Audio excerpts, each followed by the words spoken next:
January 30th, 1994.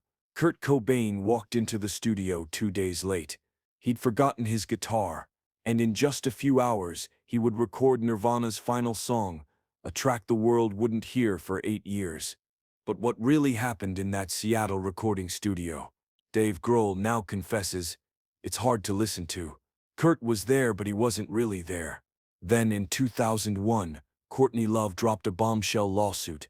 This song could sell 15 million copies. It can't be buried in a box set. The legal war began.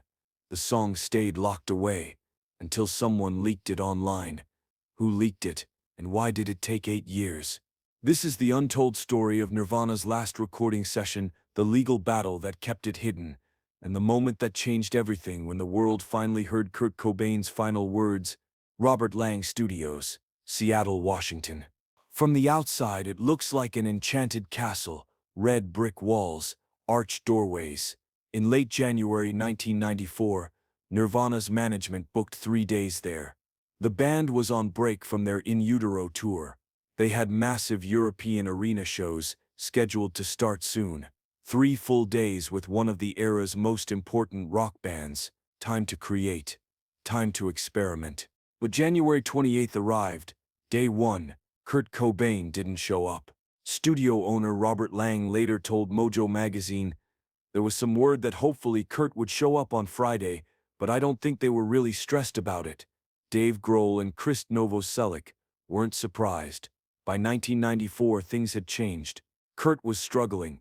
The weight of sudden fame, ongoing health issues, personal demons, the intensity was crushing him.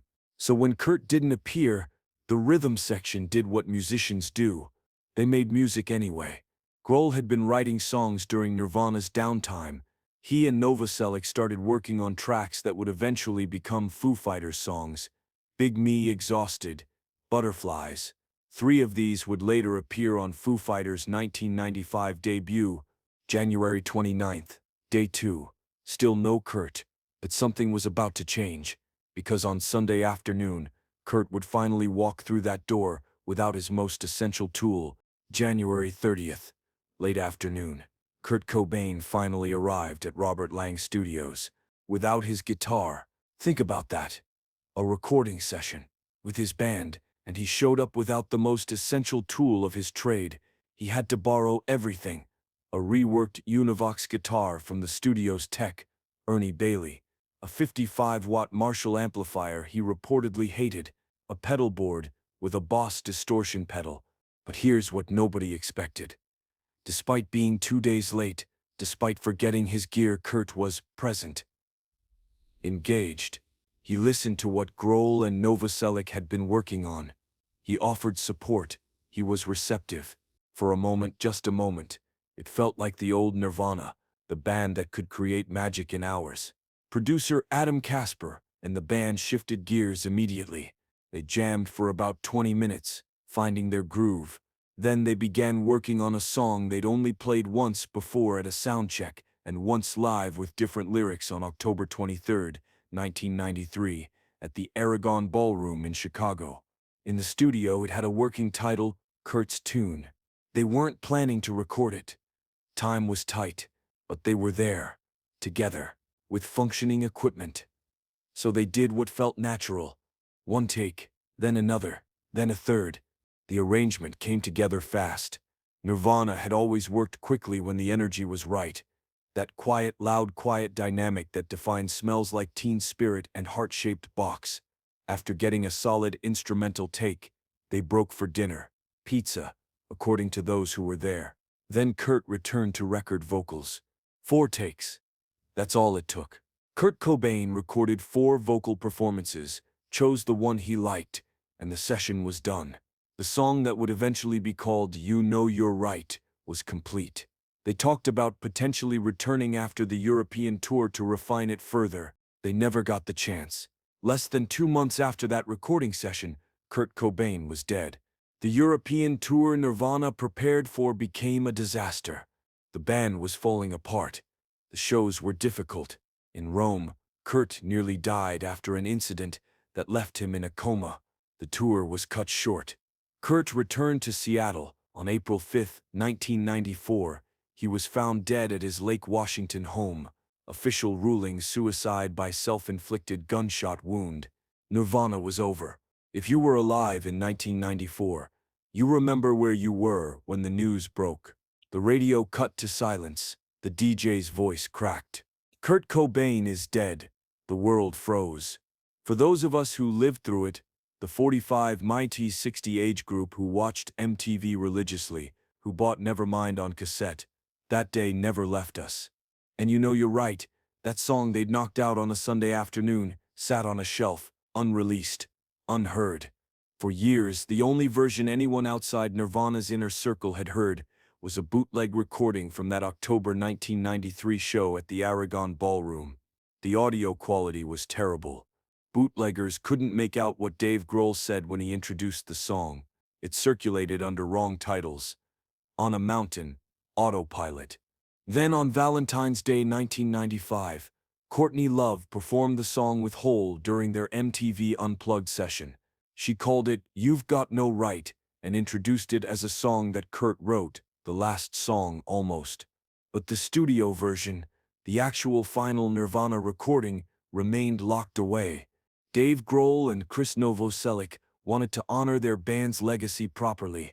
By 2001, they'd been working for years on a comprehensive box set of rarities and unreleased material planned to coincide with the 10th anniversary of Nevermind. You Know You're Right was meant to be part of this box set, a treasure among treasures. Then Courtney Love had other ideas. In 2001, Courtney Love filed a lawsuit against Grohl, Novoselic, and Universal Music Group, attempting to block the entire box set release. Her argument, You Know You're Right, was too valuable, artistically and commercially, to be buried in an expensive multi-disc collection. She wanted it released as a single. She believed it could sell 10 to 15 million copies. This wasn't just some unreleased track. This was the final Nirvana song. It deserved to be front and center, not hidden in a box set only hardcore fans would buy. Love filed suit to wrestle control of Nirvana's master tapes. She wanted exclusive ownership and publication rights for all unpublished Cobain songs. Grohl and Novoselic countersued. They'd spent over 5 years working on this box set. The legal battle turned nasty. Public statements flew back and forth. The music industry watched as one of rock's most important legacies became courtroom warfare. For months, You Know You're Right remained locked in legal limbo. Fans knew it existed. They knew it was the last recording, but they couldn't hear it. Then in September 2002, something unexpected happened. The song leaked online. Someone, somewhere, got their hands on the studio recording and uploaded it to the internet. Within days it was everywhere. Fans who'd been waiting 8 years to hear Nirvana's final song could suddenly download it for free. The leak changed everything. With the song already circulating, there was no longer any reason to keep it locked away. The legal battle couldn't stop what had already happened. In October 2002, You Know You're Right was officially released as a single, included on Nirvana's Greatest Hits compilation. The very thing Courtney Love had wanted. The song debuted on radio stations worldwide. It climbed the charts. The Greatest Hits album reached number 3 on the Billboard charts. Love had been right about one thing. The song had commercial value, but it didn't sell 10 to 15 million copies. The hype was enormous, but perhaps no single song could live up to the weight of being Kurt Cobain's final recording. In 2019, Dave Grohl sat down with The Guardian. The conversation turned to, You Know You're Right. I listened to it for the first time in 10 years recently, Grohl said. Oh God, it's hard to listen to, he continued. It was not a pleasant time for the band. Kurt was unwell. Then he was well. Then he was unwell. The last year of the band was tough. Grohl described the final European tour with vivid, painful detail. By the time we got to Europe, I remember it being cold. It was the first time I felt depression. There was one day where I couldn't get out of bed. I started to question why we were even there. For Grohl, the song carries weight that goes beyond its musical qualities. It's a recording from a specific moment in time when his best friend was struggling, when the band he loved was falling apart, when everything felt wrong. You look back on it, and you read it through a different lens, Grohl reflected. Lyrically, it's heartbreaking. He was in a place we may not have recognized. The lyrics are indeed difficult to hear in context. Things have never been so swell. I have never failed to fail. Kurt's voice drips with sarcasm. You know you're right becomes a bitter refrain, repeated over and over, building to an explosive, anguished scream of pain. Music critics who finally heard the song in 2002 noted its quality. Despite being recorded quickly with borrowed equipment in just a few hours, it sounds like fully realized Nirvana. Charles R. Cross, Kurt's biographer, called it a testament to Kurt Cobain's bone-deep sense of songcraft. But for those who knew him, for those who played on the track, You Know You're Right will always be more than just another Nirvana song. It's evidence of what was lost. It's a reminder of potential unfulfilled. It's the last time they played together as a band. Think about this. On January 30th, 1994, three musicians walked into a studio in Seattle. One showed up late, borrowed a guitar, recorded vocals in 4 takes. They ordered pizza. They talked about coming back after the tour to work on the song more. They never got that chance. Frances Bean Cobain was just 16 months old when her father recorded that final song. She wouldn't remember him. Years later, she would say about her father's fans, there were millions who wanted to save him, but he couldn't even save himself. If you're a parent, imagine leaving your child with just one more song, 4 vocal takes, pizza, and a conversation about next time that would never come. You Know You're Right exists in the space between what was and what might have been, between the band that recorded it and the band that would never record again. Dave Grohl still finds it hard to listen to. 25 years later, Kurt's voice still burns him. That's the weight of final moments. That's the burden of being the one who survives. For the rest of us who lived through the grunge era, who bought the cassettes, who watched MTV Unplugged, who remember exactly where we were on April 5, 1994, this song is both a gift and a wound that never quite heals. It's the last time we get to hear Nirvana create something new, the final note from a band that changed music forever. And maybe that's enough.